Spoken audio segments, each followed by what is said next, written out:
with the grilling guys coming at you like a pit bull. We smoke butt, and it's a mittful. Backyard masters, barbecue blasters. Nobody smokes a T-bone faster. So when you see the grilling guy rig, hit the brakes, it's gonna be big. Stick around and put down the rake. Fire up your grill, there's no need to bake. You bring the party, we'll bring the smoke. You're gonna eat so much you might choke. So here's how it goes, and everyone knows. You're gonna listen to the Grilling Guy Show.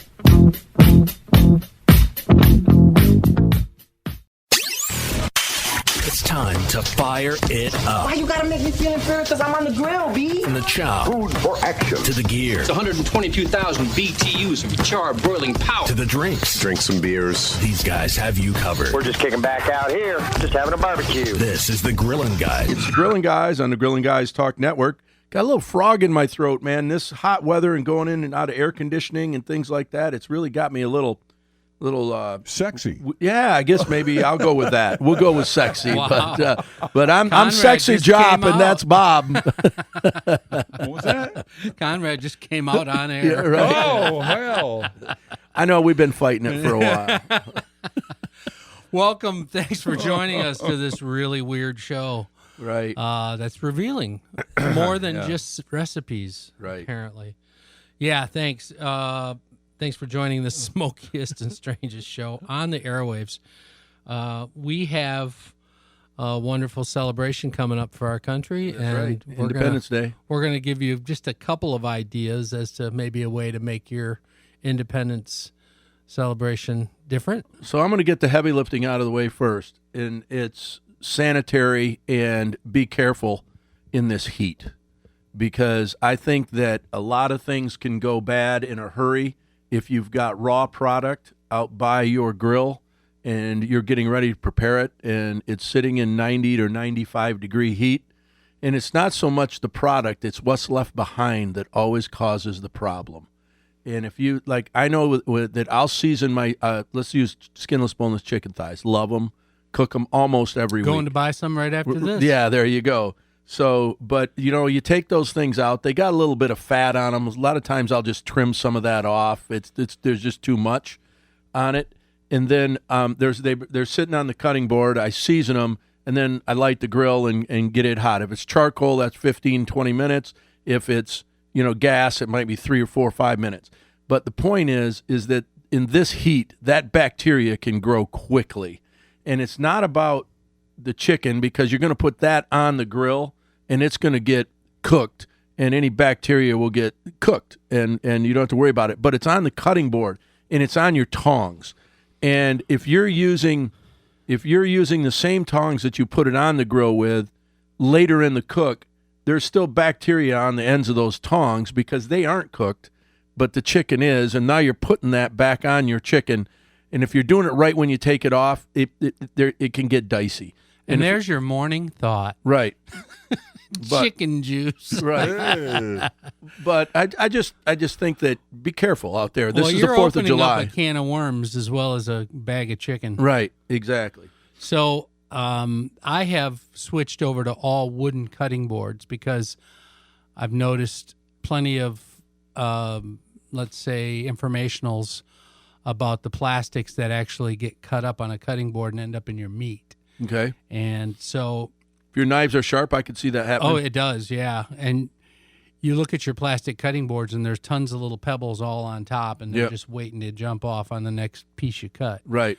So, that being said, it'd be okay to use those old plastic cutting boards as a tray to carry them out to the grill on, but I would still sand off all that debris. I would get it off of there because plastic isn't good for your muscles. Right. And the wooden cutting boards, Bob, you got to clean those pretty well. Now, they're not dishwasher. Well, you not only have to clean them, but when you're done cleaning them, you have to what? Oil them. Yeah. Yeah, Big exactly. deal. Seal That's it your up. protection. Right. Yep. And because as you cut, wood is porous, and if you got sharp knives like we do, sometimes you push a little too hard, and you'll dent that board, and then you're driving in whatever juice or you had, and that's why you use that soapy water. But to your point, when you're done with that soapy water, just a little bit of any kind of cooking oil, olive oil, whatever it is, and you just rub that in there and then store your board, and you'll be fine. I happen to make some fish this week that turned out really well. You know, I bought How'd you do that it? wild Alaskan online. Oh, you did? Okay, they're dropping fresh fish to you. Yes, well, it's frozen. Right, but I mean... Flash frozen, but it's a phenomenal. And I have now no halibut left, but... Oh, that'd be the first thing that went if I opened that box, man. I love halibut. Well, the prawns were phenomenal too, but it's a very cool way to buy seafood, and it's called Wild Alaskan. But the first time I made it, I made it exactly like a buddy of mine in Erie, Pennsylvania made it for me, and we had a wonderful night on his deck, and I loved his style and recipes. But my wife is just, so Irish and English, that's half of her bloodline, that she grew up with fish and chips. Sure. Fish, in her mind, has to be coated in something and deep fried. Right. So this time, that's what I did. Because I made this beautiful recipe for her, and she barely touched it. And I was brokenhearted because it's like $30 a pound, right? Right. And I'm like, I hate to give that to the cats, but I know what they're going to say. Right. Thank you. Yeah, right. So this time I hit a home run. Yeah? Yeah. So tell me about your batter, because that's the big thing on fish. What'd you do? Well, I've moved all over the place, but, very often, as many cookbooks as I have, I will do what everybody does and go online and start surfing. And the one that tends to be what her and I both like most is a tempura. Okay, yep. And that one, they're all really simple. It's flour and egg and water or milk or whatever it calls for. But that one has some baking soda with it. Right. Fluffs it up a little bit. It does. Yeah. It does. And that also, I was doing it wrong. I thought you had to dredge it through egg and then through flour and then dip it in. You can actually just pat your meat dry and dip it in the batter, and it holds, in my opinion, better. Right. We have a friend of the show, Captain Ken. He's a walleye guy. He's over in Saginaw Bay. Haven't talked to Captain Ken in a couple years, but he taught me a lot about a lot of things. But the one thing he taught me about battering fish, which I think is a great secret that's not a secret anymore, is if you put that fish in ice water, and get the fillet really cold. Yes. And then you dredge it in the batter and put it immediately into the fry pan. Time out. Soak it in ice water, and then what? Pat it dry. Right. But you want the fillet cold.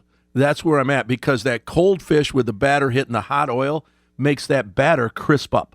And it's just an easy little technique, but he'd have his fish sitting in just a Tupperware with ice in it and water. It might be in there 15 minutes before he cooks it, and he takes it out, like you said, pat it dry, run it through the batter, and drop it in there immediately when that fish is cold. Makes a difference. It really does. And what did we ever do without paper towels? Right. I don't know, man. Oh, I go through a lot this time of year. Oh, goodness. Yeah. I buy the giant packs at Costco. Right. Yep. Yeah. And you can go through a bunch of that stuff in a hurry. Yeah. We had the solstice was a couple Saturdays ago, and so we had 3 couples over, and I went to Sobe and got some just beautiful ribeyes. And then one of the guys that came down is a big walleye fisherman, and we had surf and turf, and it was ribeye and walleye, so it was a double vision party, right? And oh man, we had a lot of fun. Sounds pretty good. Yeah, it was really good, and highly recommended if any of you've got walleye in there. And we deep fried that in just oil, like you said, and with a batter, and the fish was cold, crispy. I think that the ladies really enjoyed the walleye as much as they did the steaks. I mean, I'm still a big ribeye guy. I had nothing better on my grill than a ribeye, but the walleye was fantastic too. I did play around with a little mac and cheese that these noodles come from Aldi's, and it's an Italian noodle, but they're really big and beautiful, bigger than I would typically normally want. But I made up the cheese sauce this time with a huge blend of cheeses, and I literally left the water in with the noodles and melted down my cheeses right in that. And the first thing I started with was cubes of Velveeta. Yes. I knew you were going there. It's a sacred base to me. Right. That, and I put some Gruyere. Yep. some Frere, Yeah, we all get and that. then some cheddar and some Monterey Jack, and oh my gosh, a little bit of mustard, a little bit of cayenne. Yep. It was probably the best mac and cheese I've ever eaten. Yummy. Coming up next, we've got Brad Ensing from Geritt's Appliance. They got a big sale going on for the 4th of July. It is the quintessential grilling weekend. Between now and next weekend, you're on vacation, And hopefully. here's how pampered he is. He's not even there. All right. Stick with us. We'll be back. If you're feeling hungry and you want something to eat, make yourself a list and head on down to Sobe Meats, where our staff is always friendly and they all know our creed. Come on down to Sobe's and let us meet your needs. We have kielbasa, kapusta, chicken, pork, and beef, seafood and hot sticks, a snack that can't be beat, dairy and deli, groceries, beer and wine. And once you shop at Sobe's, you'll shop there all the time. Hi, this is Tim Sobey from Sobey Meats. Please stop by to see Teresa and myself and the whole gang for good old-fashioned service at 3450 Remembrance Road. Make sure you visit SobeyMeats.com for our specials, and thank you for your support. So when you're feeling hungry and you want something to eat, make yourself a list and head on down to Sobe Meats. And if you're really satisfied, there's one way we can tell. When you leave the store, make sure you ring our bell. The Grillin' Guy. Welcome back. You listen to Grilling Guys on the Grilling Guys Talk Network. Hey, it's the weekend. We're in the middle of the summer, and there's nothing better than get out in your backyard and fire up a grill or a smoker. But if yours isn't quite working, we got it. We got one of our friends on the line, right, Bob? Well, not only that, but see, we always talk about the grill, but where would you be without a good refrigerator? Yeah, exactly. Talking about food safety. Right. So we've got the appliance expert, Brad Ensing from Geritt's Appliance on. What's up, buddy? Good morning, gentlemen. Happy weekend. Yeah, man. It's a little warm where you are. It is a little spicy out right now. At least I'm catching a cool breeze. It is the weekend, so I'm doing one of the things that I love to do the most, which is fishing. All right. So are you on a river? Are you in your boat? What's that look like? I am on a boat casting a Northland spinnerbait. I just about 20 minutes ago caught about a 21-inch bass. Nice. And it is a good day. I'm actually out on a lake out in the Conklin area. And to my wife's dismay, I try to get this out of the way in the morning so I can spend time with the family in the afternoon. Right. Hey, So well, there's meanwhile, all your coworkers are back at the shop, and what's going on back at Geritt's Appliance? Oh, buddy, we got 4th of July sales going on. We got grill closeouts going on. It is an exciting time to get appliances. So what does that look like? You have that new building on the front corner. Is that where you keep a lot of your closeouts? Yeah, right now, most of our closeout grills are actually in the old BP gas station, which we bought here some years back when they closed up shop. We do have some of the newer grills in the main part of the building. And a lot of the newer grills that we're doing are more the built-in style grills. So right now, if you are looking for a screaming deal on a closeout last year's model with some amazing grill names, we got Broil King. I think we got a Weber or two left sitting in there. I've been told that our young, lovely Miss Brittany is going to start posting them up on social media to kind of get the word out that we still got some closeouts left on grilling, but the season is still young to get out there and grill. Seeing the season goes all year long in Michigan, but perfect time to pick out yourself a new grill or get that loved one of yours a refresh. So are your washers and dryers on sale as well? Absolutely. So we just came off from Memorial Day sales, and the 4th of July sales have come out. Now, I know a lot of the customers and clients out there are a little worried about tariffs. There have been some price increases as of late. However, this sale, I basically have been looking at them, and a lot of the prices that they're running right now are the same that last year was on Black Friday. So if you're in the mood, I would get down sooner than later because this one's going for about another week and a half. Well, I was telling Jop, we were talking about he was talking about food safety and sanitation, and I said you need a good refrigerator to keep all that meat in. But any grilling guy knows that when you're making all this mess, you're also going to end up with a lot of things that have to go into a washing machine. And I want to tell you that you steered me straight, 10 years ago probably, on a Speed Queen washer. And I want to say that I have never even had a service call on that thing, and it is a beast, and it's American made. Yep, and there's that's something to be said right there. There are still a decent amount of products made in the USA, but if you're looking for a washing machine that's going to give you the chance of lasting 20-plus years, Speed Queen is definitely the way to do it, where you can still have a deep fill on the washing machine where it's going to fill all the way up to the top with water and deep wash that clothing. Amazing units. We like to give customers a rundown when they come to the showroom, since there are, I'll consider it, 4 types of washing machines, 3 different types of top loads, and then, of course, front load. But, we walk through those steps with the customer so they can make the right decision for them. As I always say to clients on the showroom, there's certain things that I like, but my number one goal is to make sure you get what you like and what's going to work best for you. So, Brad, I'm going to switch back to pellet grills. Bob had given me a Louisiana pellet grill when he was repping these things, and that thing is running like crazy, but it's tired. The cart's blowing up on me. I've moved it too many times. And I moved it too many times. And I'm in the market for a new pellet grill/smoker. I've got all kinds of stuff, but I use the pellet a lot. It's easy to get it going. What brands of pellet grills do you guys carry? So the main brand that we're going to carry is going to be the Traeger, probably the best-known name in all the pellet grills on the market.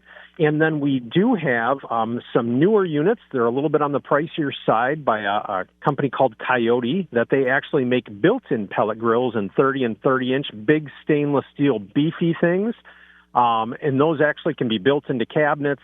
They're pretty amazing. I've got one on display right now. We have a demo unit, so when we do get into our next grilling event at the showroom, we will have that thing fired up and turning out some food on that as well. Nice. I know you do a lot of Coyote equipment.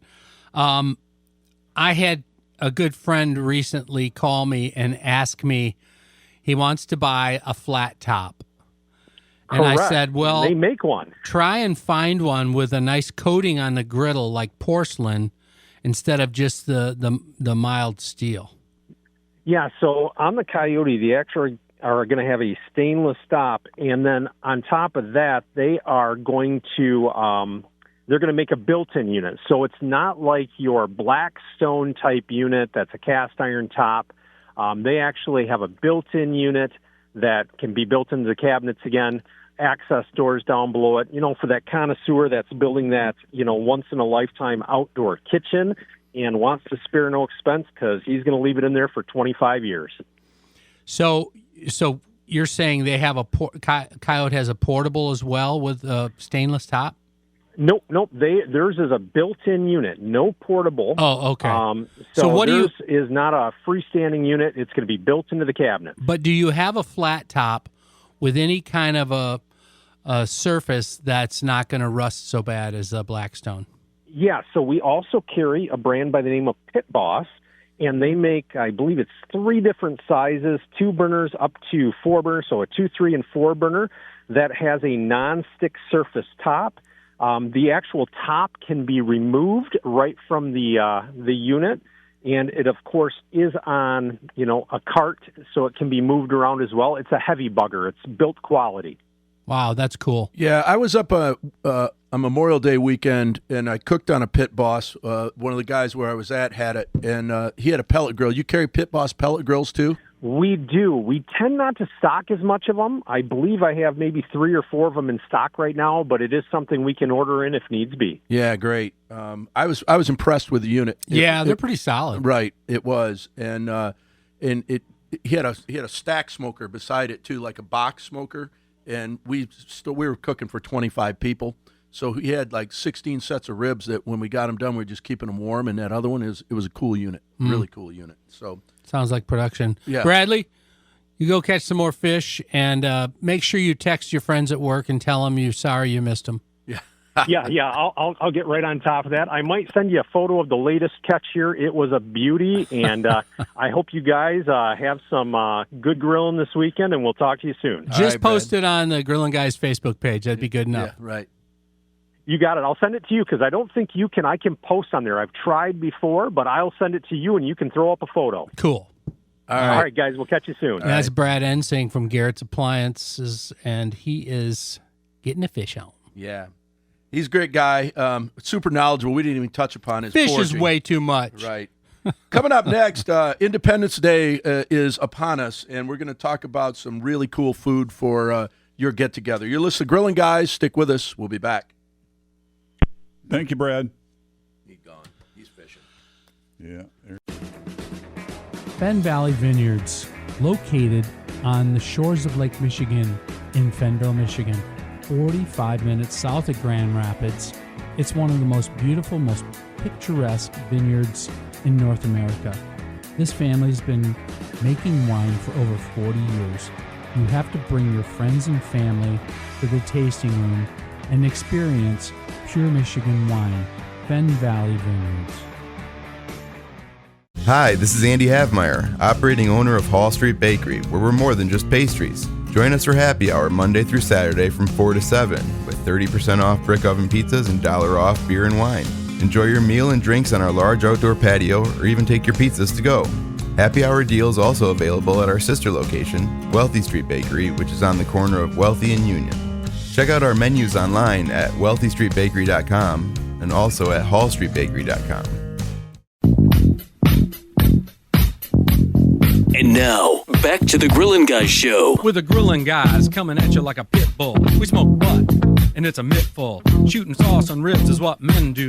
We like meat and no tofu. Welcome back. You listen to Grilling Guys on the Grilling Guys Talk Network. Hey, this is the last show you're going to hear before the 4th of July because our next one is on the 5th of July. So we thought we would maybe talk a little bit about your Independence Day grilling extravaganza. Yes. And Bob's got a couple recipes that he wants to talk about that you might want to write these down in the dust on your dash. Yeah, or just clean your cars and get a notepad. Or go to thegrillinguys.com because the recipe will be there. That might be the easiest of all. Okay, you got me.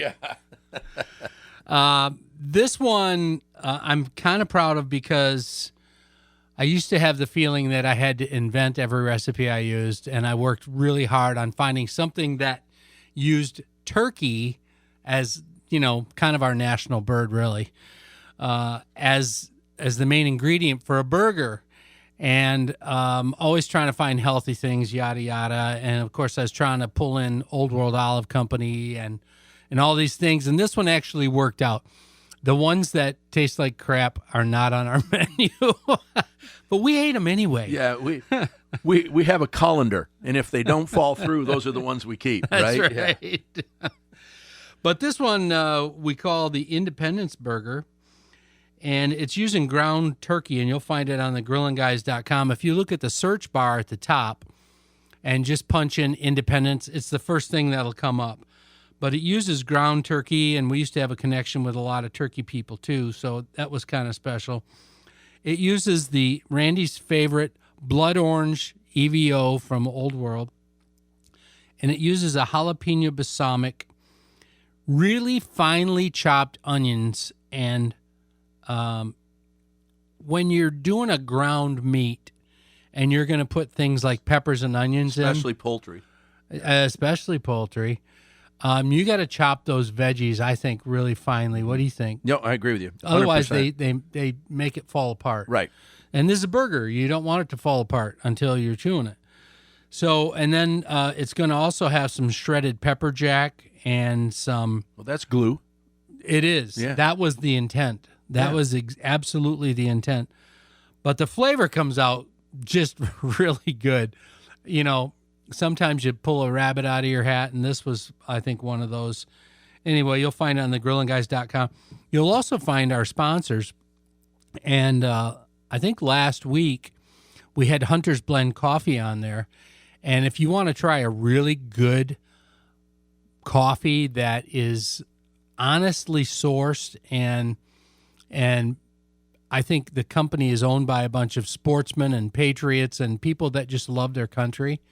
They're really a great group of guys, and they have turned it into a business they can barely keep up with. And there's a few of those coffee companies out there now. I chose Hunter's Blend because they responded to an email. No, I hear them on another platform quite a bit, and Mike, who was on our show, actually does these videos that are historical, which really kind of is perfect for Independence Day. If you can get back to some of the basics of our country and just pay attention to why we have this upcoming weekend and what some of those people did to start our country. It's amazing. One of the really cool things, which I was going to go down a rabbit hole on. You're already there. When I took my daughter Olivia out to Philadelphia to do an event with Dick Vermeil and the Eagles alumni, I had to spend the day downtown Philly with her because she was 14 and I wanted to show her Independence Hall and all these things. And we went to a place called the Main Street Tavern, I believe. And it's all 1600s garb, 1600s menus. And it was quite an experience because what they had was Thomas Jefferson's beer and George Washington's beer, and as well as some really good food. I thought they ate horrible stuff back then, but turns out they actually knew how to cook. Well, there you go. They got to eat something. Right? But in doing that research the other day, I noticed all sorts of founders who brewed their own beer, and I thought that was kind of cool. You might, get yourself some Sam Adams for the day. Yeah, there you go. Independent beer. So back to recipes and ideas. Generally, when you have a bunch of people around over the holidays, they eat throughout the day. Yeah. They don't eat and so you got lots of veggie choices. Yes. And I think that's a great thing to focus on. You can grill some of them. Obviously, you can make them raw with dips, but keep your dips on ice. Don't want anybody to, especially if they're cream-based. But veggie skewers, I think, are very overlooked. Any veggie you like, if you cut it in a little square chunk or something and you can put it on a stick, throw a little either just dry seasoning on it, or if you like a marinade of some sort, put a little bit of that on there. But, man, what a great side dish. It is. And people can pick what they want. The kids can. Right. Yeah. Because the kids are really picky. Yeah. So what are some of the vegetables that you like to use? Obviously, I'll start with I love a big chunk of sweet onion. I mean, that's kind of like the that's beginning. A great point. Right. Because you might still have time. I hoard Vidalias. Right. I buy a ton of them, and I found them on sale, again, at Costco. And they're not as cheap as they used to be, but I think I got them for like $1.20 a pound. And I have a bunch of refrigerators like you do. So I just throw them in the vegetable tray. But, yeah, that's a great thing to get. Yep. And zucchini, yellow squash. Those tend to be very marinatable. Right. And the tricolor, the red, the orange, and the green bell peppers, yellow love them. Bell peppers, Yep. those are really good on there. And just you can, and the cool part if you make just a veggie skewer is you can stack them up against each other. Yeah. Right? We always, unlike the meat. Right. If you got meat on there, unlike you need a the little chicken, room. I should right, say. Yeah. So what I thought went really well with this Independence burger, keeping it on the light or whiter side, light-colored meats and foods, is a potato salad that my wife made for me once, and I've replicated and maybe improved upon it. But That's okay, Bob. She doesn't listen. I know. She's still in bed. So it really has to do with just some nice golden potatoes. Oh, the little yellow one. Yeah. Yeah. And make sure you slice them and cut them, chop them up at the right size. I do it after I cook them. I let them cool. I put them in the fridge, and they're a little easier to manipulate. And then I use just some Dukes. Mayo. Dukes, yeah. Love Dukes, yeah. It's the only one for me. Right. I'm Pukey Duke. And then, of course, whatever you I like. Daisy Duke. Maybe a little bit of sweet relish and thyme. And, of course, you have to boil some eggs because you have to chop up some eggs and then make a nice array on top. Put paprika on it when you're done. But if you keep it really simple with just the potatoes, the Dukes, a little bit of onion, but you got to go easy on that because it's going to be raw, and some people just aren't as freaky. My mom used to put just little bits of celery. Thank you. Yeah. Celery. Right. I have it written down somewhere. Just not in front of you. No. Yeah. No. You know what? I bet that's on the grillingguys.com. No. If you want to look at it. No, I don't think I've ever. You're hoarding this recipe. I don't think I've ever put it on there. Oh. Well, I'm getting old, man. Something to do. How much stuff can you do in a day? Right. Something to do this In weekend. between skinning logs and. Hey, man, you have a choice every day what you get up and want to do. That's what my wife says. Right. And then she tells me what I'm going to do. Right. So the other thing that's really good, because they're good warm or cold, are just your quintessential jalapeno popper. Little cream cheese, mix in maybe some I breakfast call those sausage. a jopper popper. Yeah.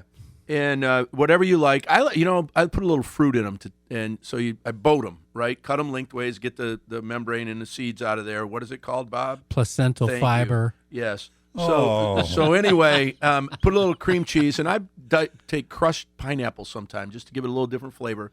Boat that in there. A little sweet and hot. Wrap it with a piece of bacon, and I prefer them smoked rather than grilled, and let that cook down. Yeah. And they come off the grill. They're wonderful, but an hour and a half later, Yeah, they're still good. And if cold. you don't have a smoker, you can do it on your grill. You can Right. still get that savory smoke from your grill. Yep.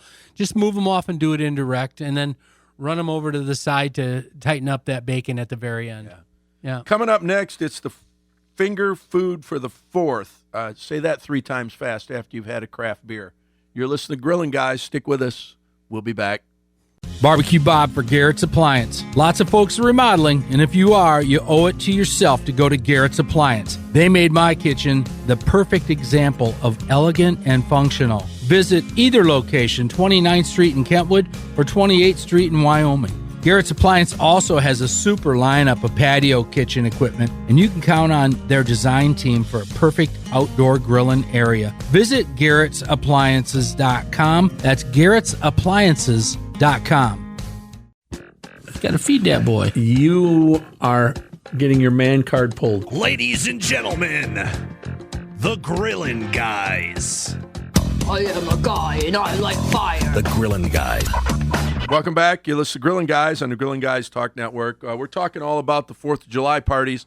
With the 4th being on Friday, our company is closing on Thursday as well to give us a little extra time. What a good company you work for. So we've got Thursday, Friday, Saturday, Sunday. That's a whole lot of grilling going on. And at some point during that time, you're going to want some finger food, right? I mean, stuff you can just walk by, pop one in your mouth. We talked about the jalapeno poppers in the last segment.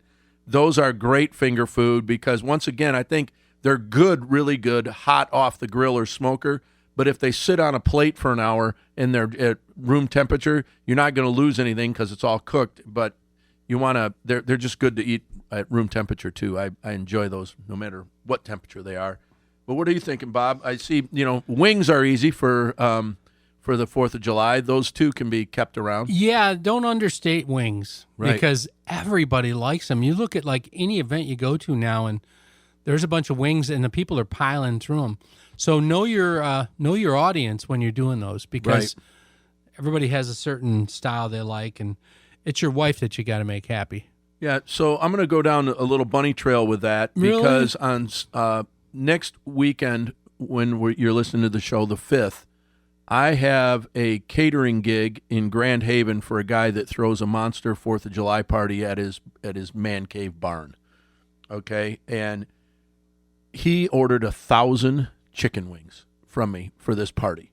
And so that's a ridiculous amount of chicken wings. But what I'm going to do is... Good thing you bought all that marinade you like. Yeah, well, no, because here's what we're going to do. And I wanted to give you... because I got to make that ahead, right? I can't get 1,000 chicken wings hot out there. Oh. I'll so make you're coming out to my house. Right. Yeah, and we're going to put them on the big trailer smoker, the good one, and we're going to smoke those things up. And then when I get there, and I'm going to use a dry rub on them, whatever dry rub you like. I tend to go a little bit neutral just because not everybody likes hot, and I can hot them up. You can't beat that Memphis profile like Robbie Russell always taught us, and that pig's ass will do it. Right. And so we're going to cook these things, and I'm going to bring them out there and cool them down and bring them out there cold. And then he's got a double oven. And what I'm going to do is put them on trays. And it's probably convection. Right. Yep. Is put them on trays and warm them up a little bit, take them out, and then toss them in sauce.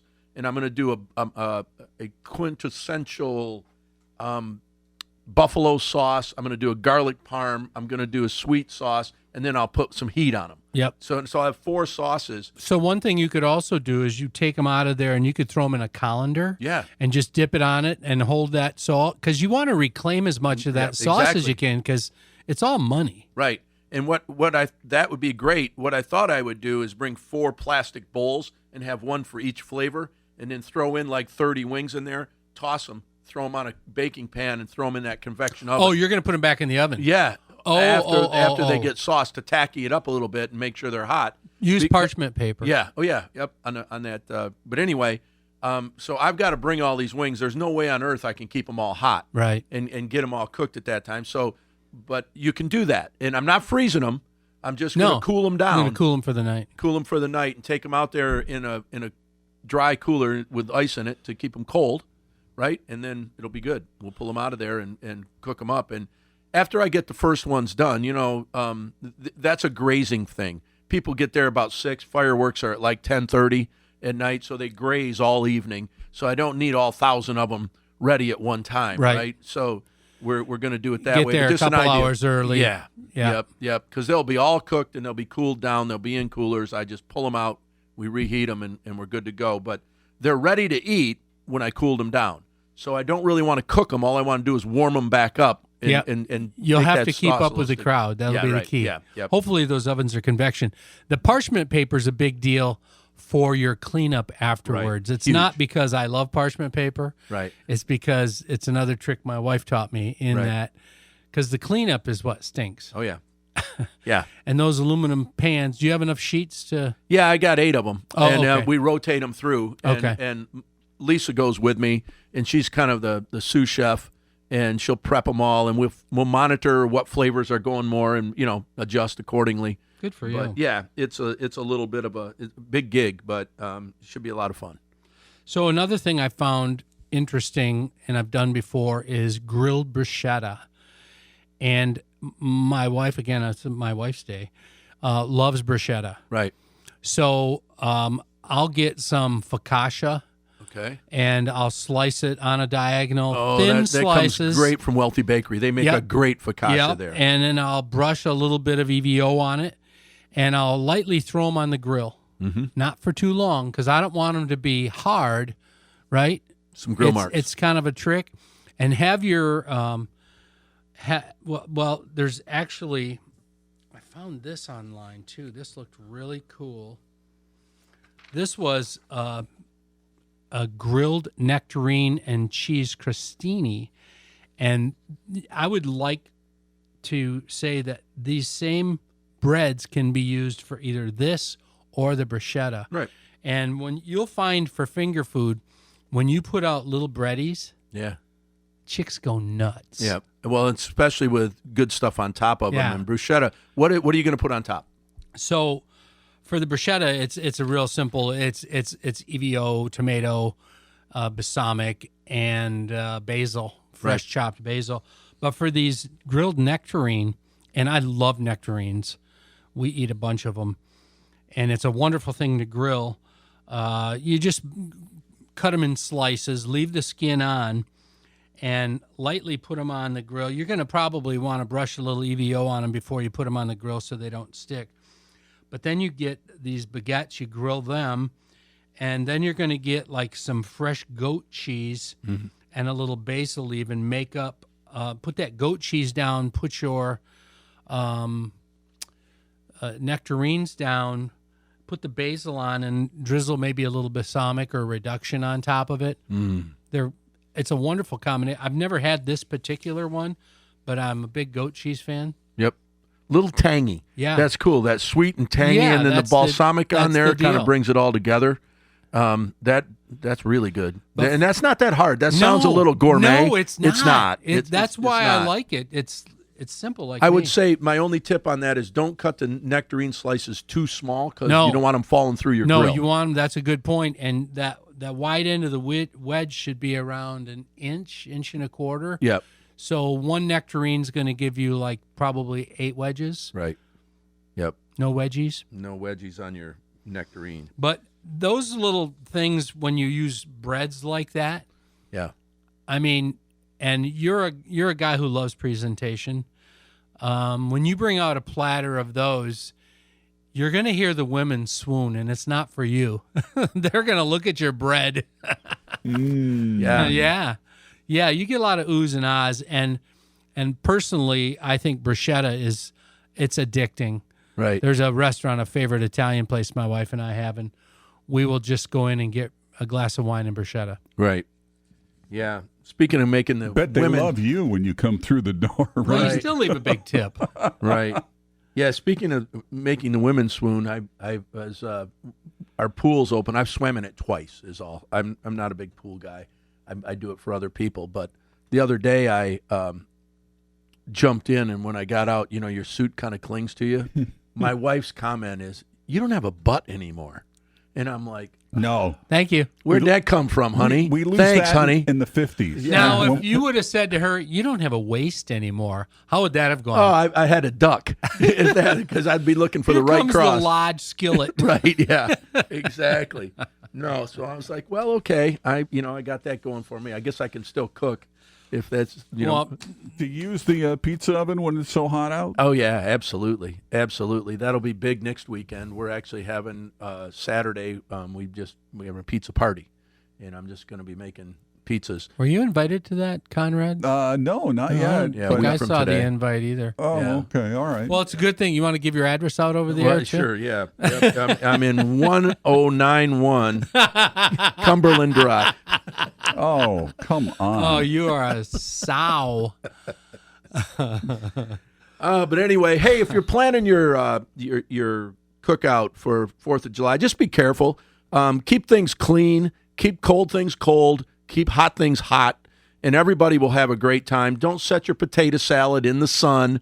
Put it in a bowl of ice, and everybody will be good. And when with you're it. grilling, the song you can play is Safety Dance. Right, yes, right, yeah. Well, have a great Independence Day. We'll come back and talk to you the day after and see how you did. Yeah. If you have all your fingers. Yep, get out in your backyard, fire up a grill or smoker. Your neighbors will love it, and you're going to make some new friends. So you've been listening to Grilling yeah. Guys. Just remember why we celebrate it. That's right. We'll talk with you next week. See ya.